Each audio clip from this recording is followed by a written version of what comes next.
Siyap sir ang napagtanungan nyo? Hindi, isang ano rin sasabi niya, kwento ko, yung sasakyan ko nga, ano ganito eh. Dito, dali mo dito, nagpagawa na yung pinsan niya ata. Nakapagpagawa. Tapos sinend niya sa akin, kontak na.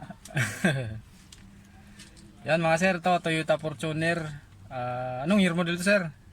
2009. 2009. Yan. Blackout issue siya mga sir, naka-on na yan pero wala, hindi gumana yung panel gauge. So. Yan, yung mga warning indicator lang gumana.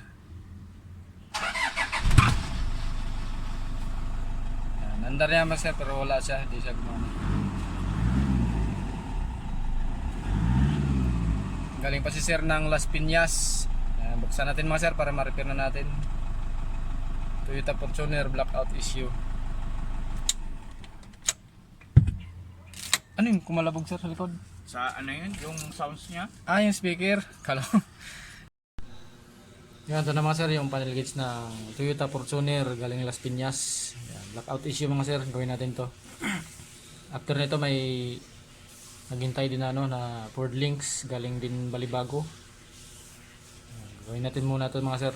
Tapos yung Ford Links naman mamaya.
Okay na ito mga sir, testing na natin to sa unit. Tingnan natin yung blackout pa rin. Talaga eh. Yan, okay na mga sir, yung yung Toyota Fortuner blackout issue, yung panel gauge yan. Galing Las Piñas.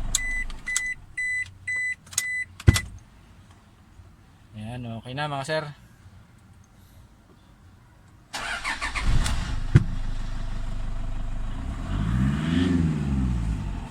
Temperature, fuel, hindi na mga si misis mo sir sa fuel. Oo. Natatakot daw lagi misis ni sir eh. Nakakatakot pagka blackout eh. Baka raw laging biglang tumirik sir na. Wala nang palang gas.